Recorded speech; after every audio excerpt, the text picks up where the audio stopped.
श्रीमन्महागणाधिपतये नमः। सदानिवृक्षस्य मूलादिवासात् सुधाश्रावणं तिक्तमप्यप्रियन्तं तरुं कल्पवृक्षादिकं साधयन्तं नमामीश्वरं सद्गुरुं साईनाथं। సాయినాథ పరబ్రహ్మణే నమః. విశ్వకర్మ పరబ్రహ్మణే నమః.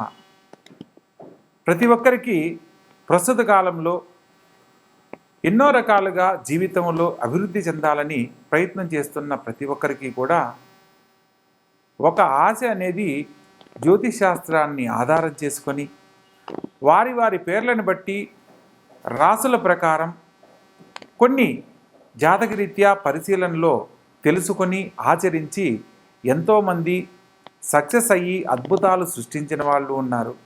కొందరు జాతకంలో ఎదుర్కొంటున్న సమస్యలకు ఇబ్బంది పడుతున్న వారు ఉన్నారు. అటువంటి సందర్భంలో ప్రత్యేకంగా మనకు అమావాస్య పౌర్ణమి ప్రతి 15 రోజులకు ఎలా అయితే వస్తుందో అదేవిధంగా ఇదే 2025 సంవత్సరము సెప్టెంబర్ మాసంలో 21, 22 తారీఖుల్లో కేతుగ్రస్త పాక్షిక సూర్యగ్రహణం ఏర్పడుతుంది. గురువుగారు ఇన్నాళ్ళు రాసుల ప్రకారం చెప్తున్నారు కదా, ప్రత్యేకంగా ఈ యొక్క గ్రహణం గురించి చెప్పడంలో మీ యొక్క ఆంతర్యం ఏమిటి అని మీకు సందేహం కలగవచ్చు. తప్పకుండా తెలియజేస్తాను. మనము ప్రతి ఒక్కరం కూడా జీవితంలో సక్సెస్ అవ్వడానికి చేసే ప్రయత్నాలలో కొత్త కొత్త అంశాల కోసం తెలుసుకునే ప్రయత్నం చేస్తూ ఉంటాం. ఇప్పుడున్న పరిస్థితుల్లో ఎన్నో రకాలుగా సక్సెస్ అవ్వడానికి ప్రయత్నం చేస్తూ విఫలమవుతున్న కొందరికి ఈ యొక్క గ్రహణము ఎంతో ఉన్నతమైన అవకాశాలను కల్పించడానికి అవకాశం ఉంది. కొందరి జీవితాల్లో సామాన్యమైన ఫలితాలను ఇస్తుంది. కొందరి జీవితాల్లో ఇబ్బందికరమైన పరిస్థితులను ముందుగా తెలుసుకొని జాగ్రత్త పడడానికి అవకాశం ఉంది. ప్రత్యేకంగా ఈ యొక్క గ్రహణం గురించి మనం చర్చించుకునే అంశంలో సూర్యుడు చంద్రుడు సంయోగ కాలంలో మనకు ఈ యొక్క అమావాస్య అనేది ఏర్పడుతుంది. ఆ అమావాస్య ఏర్పడే సందర్భంలో రాహుగ్రహం కానీ కేతుగ్రహంతో దగ్గరగా సంచరిస్తున్నప్పుడు ఆయా గ్రహాల సంయోగంలో ఈ యొక్క గ్రహణం ఏర్పడుతుంది. ప్రస్తుత కాలంలో కన్యా రాశిలో ఈ యొక్క గ్రహణం ఏర్పడుతుంది. కేతువు దగ్గరగా ఉండడం వల్ల కేతుగ్రస్త పాక్షిక సూర్యగ్రహణంగా దీన్ని తెలియజేయడం జరుగుతుంది. ఇందులో మనం జరగబోయే మార్పుల గురించి తెలుసుకుందాం. ముందు ఉదాహరణకు 1918లో స్పానిష్ ఫ్లూ అని సెప్టెంబర్లో వచ్చిన గ్రహణం వల్ల కోట్లాది మంది జనం కాలం చేయడం మనం చరిత్రలో తిరగేస్తే తెలుసుకోవచ్చు. అదేవిధంగా 1962లో చైనా యుద్ధం జరిగింది. ఆ యుద్ధంలో కూడా ఎంతోమంది క్షతగాత్రులైన వాళ్ళని మనం గమనించవచ్చు. ఆ తదుపరి 2001లో గుజరాత్లో భూకంపం వచ్చి ఎంతోమంది ప్రాణ నష్టం జరగడాన్ని మనం తెలుసుకోవచ్చు. 2009లో సంపూర్ణ సూర్యగ్రహణం ఏర్పడింది. ఆ సందర్భంలో ఎంతోమంది ఆర్థిక సంక్షోభంతో విలవెల్లాడుతూ ఇబ్బందులు పడిన వాళ్ళని మనం గమనించవచ్చు. అదేవిధంగా ప్రతి ఒక్క గ్రహణానికి ఒక సూచన రూపంలో మనకు తెలియజేస్తూ ఎన్నో రకాల అంశాలను తెలుసుకొని పరిహారాల రూపంలో మనం ఆచరించే విధానాలను బట్టి గొప్ప జీవితాన్ని పొందే అవకాశం ఉంది. కాబట్టి భగవంతుడు మనకిచ్చిన అవకాశాన్ని ఉపయోగించుకుంటూ ఈ యొక్క గ్రహణం గురించి ప్రతి ఒక్క రాశుల వారు వివరంగా తెలుసుకోండి. ఏదైతే గొప్ప జీవితం ఉన్నవాళ్ళు కానీ లేదా జాతకరీత్యా కొన్ని ఇబ్బందులు ఎదుర్కొనబోతున్న వారికి సంబంధించిన విషయాల గురించి కానీ తెలుసుకొని పరిహారాల రూపంలో ఏం చేయాలో తెలుసుకొని ఆచరించిన ప్రతి ఒక్కరూ కూడా యోగ జాతకులే. ప్రతి ఒక్కరికి ఒక అద్భుతమైన అవకాశాన్ని తెలియజేస్తూ ఈ యొక్క వీడియో చేయడం జరుగుతుంది. మీకు జాతకరీత్యా ఏదైనా సందేహం ఉన్నట్లయితే కింద స్క్రోల్ అవుతున్న నెంబర్కు కాల్ చేసి తెలుసుకునే ప్రయత్నం చేయండి. తప్పకుండా ప్రతి ఒక్క విషయాన్ని తెలియజేయడం జరుగుతుంది. ఇందులో భాగంగా ఈ యొక్క గ్రహణం ఏర్పడిన సమయంలో ప్రత్యేకంగా 4 రాసుల వారు మాత్రం అద్భుతమైన యోగ ఫలితాలు పొందబోతున్నారు. ప్రత్యేకంగా విశ్వభావ రాశుల్లో ఉన్నవాళ్ళు మిశ్రమ ఫలితాలు పొందబోతున్నారు.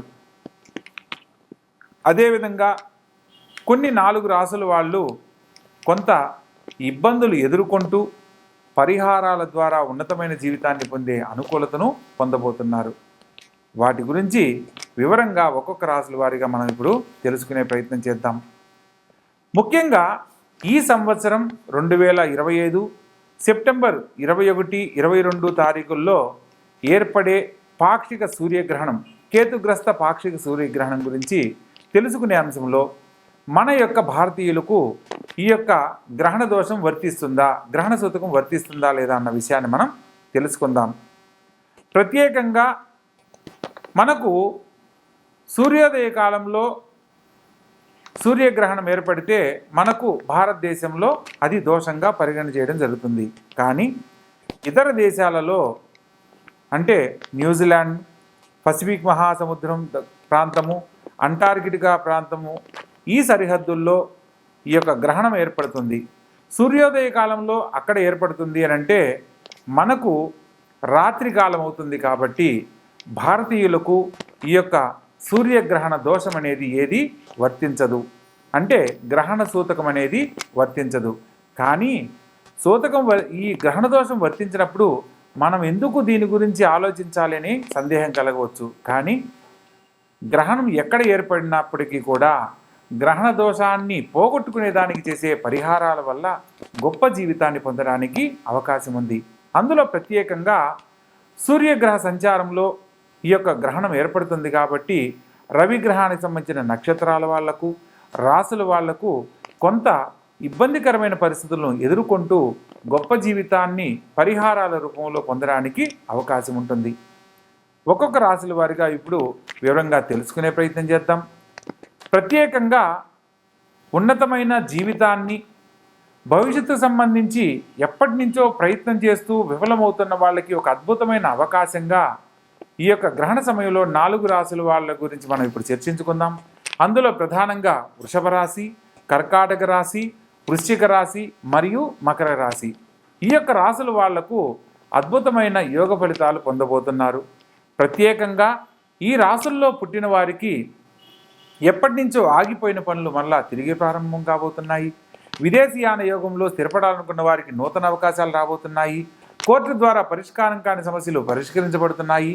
గొప్ప జీవితంలో స్థిరపడడానికి ఈ సందర్భంలో నూతన అవకాశాలకై వాళ్ళు వేచి ఉన్న ప్రతి ఒక్కరూ కూడా గొప్ప అవకాశాల ద్వారా ఉన్నతమైన జీవితాన్ని పొందేందుకు అవకాశం ఉంది. అదేవిధంగా మిశ్రమ ఫలితాలను కనుక మనం పరిశీలించినట్లయితే కన్యారాశిలో ఈ యొక్క గ్రహణం ఏర్పడుతుంది. కాబట్టి కన్యారాశి జాతకులు, అదేవిధంగా మిథున రాశి జాతకులు, అదేవిధంగా ధనస్సు మరియు మీనరాశుల వారికి మిశ్రమ ఫలితాలుగా గోచరిస్తున్నాయి. లగ్నంలో గ్రహణం ఏర్పడినప్పుడు కన్యారాశి వారికి, సప్తమ స్థానంలో మీనరాశి సంచరిస్తున్న వారికి మీనరాశి జాతకులకు, ప్రత్యేకంగా రాజ్యస్థానంలో మిథున రాశి జాతకులకు, చతుర్థంలో సంచరిస్తున్న ధనుసు రాశి జాతకులకు మిశ్రమ ఫలితాలుగా సూచన చేయడం జరుగుతుంది. అంటే పరిష్కారం కాని సమస్యలు పరిష్కరించబడము జరుగుతుంది, కానీ ఆలస్యంగా సక్సెస్ అవ్వడం జరుగుతుంది. జరగవు అనేది కాదు, వీరికి కొన్ని పరిహారాల ద్వారా ఉన్నతమైన జీవితాన్ని సకాలంలో పొందడానికి అవకాశం ఉంది అని. ఇక ప్రత్యేకంగా వ్యయస్థానం సూర్యుడికి సంబంధించిన సింహరాశి అవుతుంది. అందుకని సింహరాశి మరియు తులారాశి, అదేవిధంగా కుంభరాశి మరియు మేషరాశి జాతకులకు ఈ యొక్క గ్రహణ సూతకం సంబంధించిన కొన్ని పరిహారాల ద్వారా గొప్ప జీవితాన్ని పొందే అనుకూలత ఉంది. ముఖ్యంగా ఈ యొక్క గ్రహణ కాలము ఇతర దేశాలలో వ్యాప్తి చెందుతుంది. కాబట్టి ప్రత్యేకంగా ఆ ప్రాంతంలో సాయంత్రం 5:30 ప్రారంభ సమయముగాను, గ్రహణ సమయం 7:43 ఈ యొక్క గ్రహణం ముగింపు కాలం 9:54 రాత్రి సమయంగా తెలియజేయడం జరుగుతుంది. ఆయా ప్రాంతాలకు మన భారతీయ సాంప్రదాయానికి సంబంధించి అక్షాంశ రేఖాంశాలను కనుక పరిశీలించినట్లయితే మనకు ఆ సమయము రాత్రి 10:59 ప్రారంభకాలం గాను, 21వ తారీఖు రాత్రి 10:59 తర్వాత ఈ యొక్క గ్రహణ సమయము కరెక్ట్గా 22వ తారీఖు 1:13 సూర్యోదయ పూర్వకాలం గాను, తదుపరి 3:23 ముగింపు కాలంగా 22వ తారీఖు నాడు పూర్తవుతుంది. ఈ గ్రహణ సమయం మొత్తం 4:24 జరుగుతుంది. ప్రత్యేకంగా గ్రహణ సమయంలో కొన్ని అన్ని రాసుల వారు పాటించే విధి విధానాలను మనం తెలుసుకోవాలి. ముఖ్యంగా గ్రహణ సమయంలో ఎటువంటి తినుబండారాలు కానీ వంటలు కానీ చేయరాదు, వండిన పదార్థాలను భుజించరాదు. మన హిందూ సాంప్రదాయంలో ప్రత్యేకంగా గ్రహణ సమయానికి 9 గంటల ముందు నుంచి ఉపవాస నియమాలను పాటించాలనేది శాస్త్రసమ్మతం. కొందరు ఆరోగ్యరీత్యా ఇబ్బంది లేని వాళ్ళు గ్రహణ ప్రారంభ కాలం నుంచి గ్రహణం పూర్తయ్యేంత వరకు ఉపవాస నియమాలను ఆచరించాలి. ప్రత్యేకంగా ఈ సందర్భంలో దైవ సంబంధమైన కార్యక్రమాలు చేయడం వల్ల దైవ నామస్మరణ కానీ జపము కానీ, ప్రత్యేకంగా పితృదేవతలను ఆరాధిస్తూ చేసే దానానికి విశేషమైన ఫలితాలు కలుగుతాయి. గ్రహణ ప్రారంభ కాలంలో పట్టు విడుపు కాలాలను అంచనా వేసుకుని ఆ 4:30 గంటల సమయాన్ని ఎవరైతే భక్తితో వారి యొక్క కులదేవతా నామాన్ని కానీ, ప్రత్యేకంగా వారి యొక్క ఇష్టదైవ నామాన్ని కానీ, ఏదైనా మంత్రాన్ని ఉపదేశం తీసుకొని ఆ సమయంలో ఆచరించిన వారికి విశేషమైన ఫలితాలు కలుగుతాయి. పితృదేవతల ఆశీర్వాద ఫలం లభిస్తుంది. అదేవిధంగా ఈ యొక్క గ్రహణ సమయం పూర్తయిన తరువాత సూర్యోదయ కాలంలో పేదవారికి అన్న సంతర్పణ ఏర్పాటు చేసి పితృదేవతలను ఎవరైతే స్మరణ చేస్తారో వారికి అఖండ ఐశ్వర్య ప్రాప్తి కలుగుతుంది. అదేవిధంగా వంశపారంపర్య దోషాలు నివృత్తి చెందుతాయి. ఎవరి కుటుంబంలో అయితే సంతాన దోషాల వల్ల ఇబ్బందులు కలుగుతూ ఇబ్బంది పడుతున్నారో వారికి సంతానలేమి సమస్యలు తొలగిపోయి పితృదేవతల ఆశీర్వాద ఫలంతో సత్సంతాన భాగ్యాన్ని పొందే అనుకూలత లభిస్తుంది. ఎవరి జీవితంలో అయితే గృహయోగం లేదని బాధపడుతూ ఇబ్బంది పడుతున్నారో పితృదేవతలను స్మరణ చేసుకుంటూ చేసే దాన సంస్కరణ వల్ల వారు కోరుకున్న విధంగా గృహయోగము, భూలాభము, ధనలాభ ప్రాప్తి కలగడానికి అవకాశం ఉంటుంది. ప్రత్యేకంగా ఏదైతే మంత్రాన్ని అనుష్ఠానం చేస్తూ భగవంతుని మీద భక్తితో స్మరణ చేస్తారో వారికి ఆ భగవంతుని యొక్క సంపూర్ణమైన అనుగ్రహం లభించి ధనకనక వస్తువాహనాలతో తొలుతూగేలా ఆ భగవంతుడు అనుగ్రహించడం కూడా జరుగుతుంది. ప్రత్యేకంగా మనం ఇన్ని విషయాలు తెలుసుకుంటున్న సందర్భంలో గ్రహణ సమయంలో ప్రపంచానికి సంబంధించి ఎన్నో చోట్ల విధ్వంసాలు జరిగిన విషయాన్ని కూడా మనం చర్చనీయాంశం చేసుకున్నాం. కాబట్టి ఇదే సంవత్సరం కూడా సూర్యగ్రహణానికి సంబంధించిన విషయంలో ఈ సంవత్సరం కూడా జరగబోయే విధ్వంసాలలో భూకంపాలు, జలప్రళయాలు, అగ్నిమాపకానికి సంబంధించిన విషయాలలో అగ్ని ప్రమాదాలు, రాజకీయాలలో కొన్ని మార్పులు, రాజకీయ పలుకుబడి చెందిన ఉన్నతమైన వ్యక్తులలో కొందరు కాలం చేయడం లాంటి పరిస్థితులు, అనుకోని సంఘటనలను ఎదుర్కోవడం లాంటివి జరగడానికి ఈ సూర్యగ్రహణం ద్వారా మనం తెలుసుకోవచ్చు. శ్రీమద్విరాట్ పోతులూరి వీరబ్రహ్మేంద్ర స్వాములు వారి కాలజ్ఞానం అంచనా ప్రకారము ఈ యొక్క 2025లో అనేక చోట్ల అనేక రకాలుగా జలప్రళయాల ద్వారా కొంత జన నష్టము, భూకంపాల ద్వారా కొంత ధన నష్టము, భూ నష్టము, ఆర్థిక మాంద్యానికి సంబంధించిన సమస్యలు ఎదుర్కోవడము, యుద్ధాలు లాంటివి జరగడానికి ఎక్కువగా అవకాశాలున్నాయి. మరియు రాబోతున్న కాలంలో ఇంకా అనేక రకాల ప్రమాదాలు జరగడానికి కూడా అవకాశం ఉంది. ప్రస్తుత కాలంలో సాంకేతిక రంగంలో అనుకోని మార్పులు చోటు చేసుకుంటున్నాయి. మనం ప్రస్తుతం గమనిస్తున్న విషయంలో ప్రతి ఒక్కరూ కూడా సాంకేతిక రంగానికి సంబంధించి కొన్ని సంస్థలను ఆధారం చేసుకొని ఎన్నో రకాల కొత్త కొత్త ప్రయోగాలు చేస్తున్నారు. అందులో ఇప్పుడు ఏఐ టెక్నాలజీ పేరుతో ఎన్నో రకాల కొత్త అంశాలను కనుక్కొని వాటి ద్వారా నూతన టెక్నాలజీని భవిష్యత్తులోకి తీసుకొస్తున్నారు. దీనివల్ల ఎప్పటి నుంచో ఉన్న వాటి వల్ల ఎన్నో రకాల సమస్యలు ఎదుర్కోవడము, కొత్త సాంకేతిక రంగాల వల్ల ఎంతోమంది నిరుద్యోగ సమస్యలను ఎదుర్కోవడం లాంటివి జరగడానికి కూడా అవకాశం ఉంది. కాబట్టి రాబో తరాలు వారికి ఇప్పుడు జరగబోతున్న సూర్యగ్రహణాన్ని ఆధారం చేసుకుని ఏదైతే పరిహారంగా మనం తెలుసుకుని ఆచరిస్తామో తద్వారా మన జీవితాలకు సంబంధించి సమస్యలు లేని జీవితాన్ని పొందడానికి అవకాశం ఉంది. కాబట్టి జ్యోతిష్ శాస్త్రంలో ఒక ముఖ్యమైన విషయాన్ని మనం తెలుసుకోవచ్చు. జననీ జన్మ సౌఖ్యానాం వర్ధనీ కుల సంపదం పదవి పూర్వపుణ్యానాం లిఖ్యంతే జన్మపత్రిక.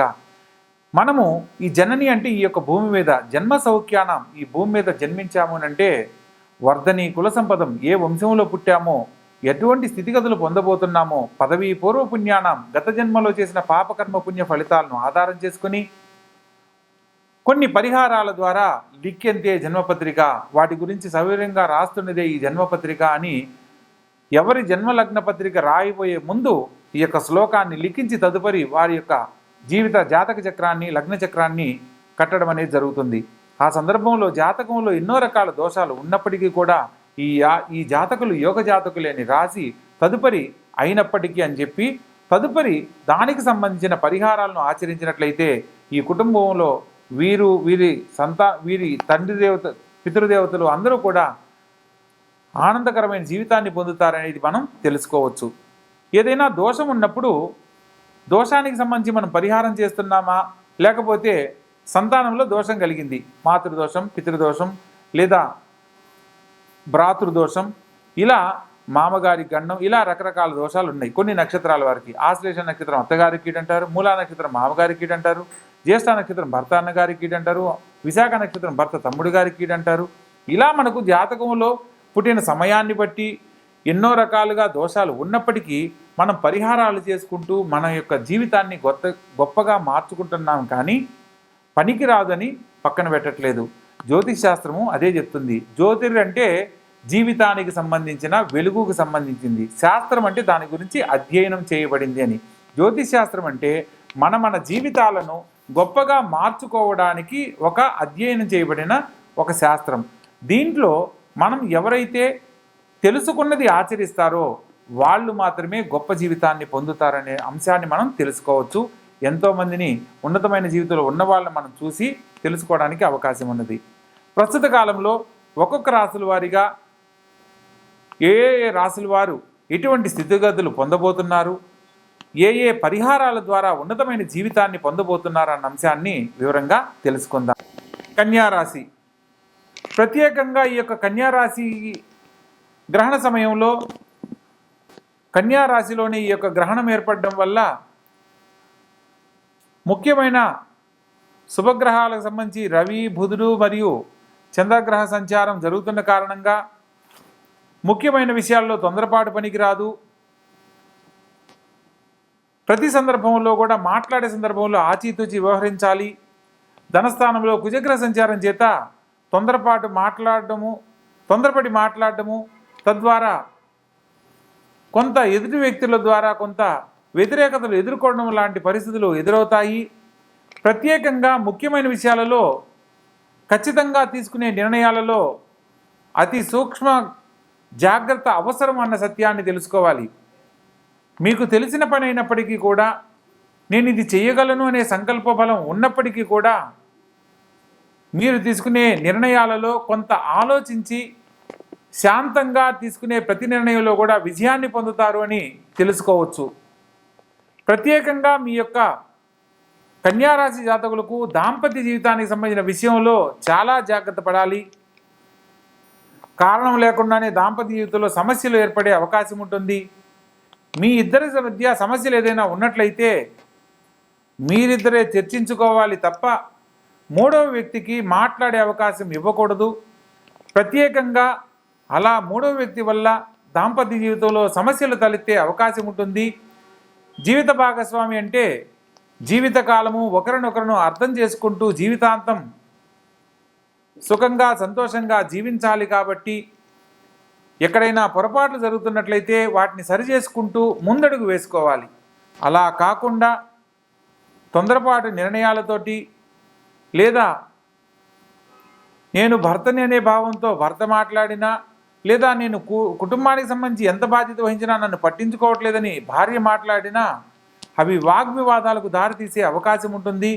తద్వారా మూడవ వ్యక్తులు ఎంటర్ అవ్వడం వల్ల సమస్య పెద్దదయ్యే అవకాశం ఉంటుంది. కాబట్టి దాంపత్య జీవితంలో ప్రతి ఒక్కరూ తగు జాగ్రత్త ఖచ్చితంగా తీసుకొని అటువంటి సందర్భాల్లో గొడవ జరుగుతుందని ముందుగా కనుక గమనించినట్లయితే ఒకరు సంయమనం పాటించడము, శాంతంగా సమస్యను పరిష్కరించుకునే ప్రయత్నం చేయాలి. ప్రత్యేకంగా మిత్రశత్రుత్వాలు ఏర్పడే అవకాశం ఉంటుంది. ఎవరినైతే మీరు మంచిగా నమ్ముతారో వారి వల్ల సమస్యలు తలెత్తే అవకాశం ఉంటుంది. కాబట్టి వీలైనంత వరకు ఎదుటివారికి మీ యొక్క వ్యక్తిగత విషయాలను చర్చనీయాంశం కాకుండా జాగ్రత్త పడండి. కళ్యాణం కాని వాళ్లకు వివాహ జీవితానికి సంబంధించి ఆలస్యంగా శుభవార్తలు వినే అవకాశం లభిస్తుంది.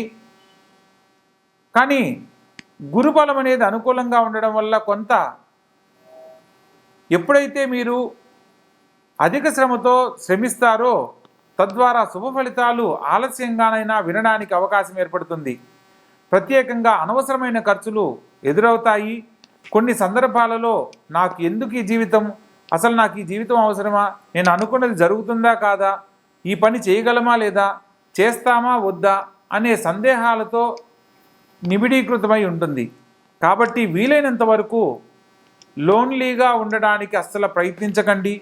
ఒకవేళ కుటుంబంలో మీరు సమస్యలు ఎదుర్కొంటున్నట్లయితే మీ యొక్క శ్రేయస్సును కోరుకునే వ్యక్తుల దగ్గరకు వెళ్ళడము లేదా దేవాలయ సందర్శనం చేయడము, భగవంతుని ముందు మీ యొక్క సమస్యను చెప్పుకొని పరిష్కారాన్ని పొందే మార్గం ఉంది. కాబట్టి వీలైనంత వరకు మీకు చుట్టూ ఉన్న పరిస్థితులు మిమ్మల్ని ఒంటరితనాన్ని ఏర్పడేలా చేస్తాయి. కాబట్టి వీలైనంత వరకు అవకాశం కల్పించకుండా భగవద్ధ్యానంతో గడపడం ఎంతో శ్రేష్టము.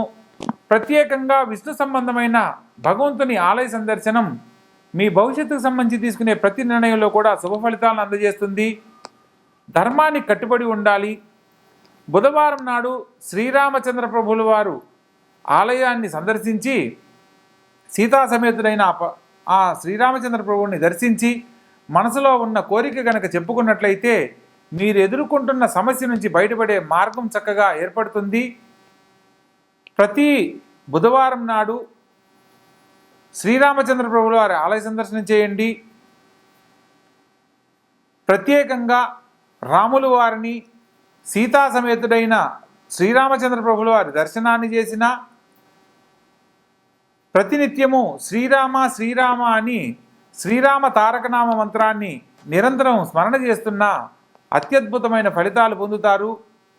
లేదా ఓం నమో భగవతే వాసుదేవాయ అనే తారక మంత్రాన్ని స్మరణ చేసుకున్న భగవద్ అనుగ్రహంతో మీరు కోరుకున్న గొప్ప జీవితాన్ని పొందడానికి అవకాశం ఉంటుంది. కాబట్టి చక్కగా తెలుసుకున్న విషయాలను గమనించి ఉన్నతమైన జీవితంలో స్థిరపడండి. ప్రత్యేకంగా కేతుగ్రస్త పాక్షిక సూర్యగ్రహణానికి సంబంధించి గ్రహణ సమయంలో పాటించవలసిన విధి విధానాలను తెలుసుకొని ఆచరించండి.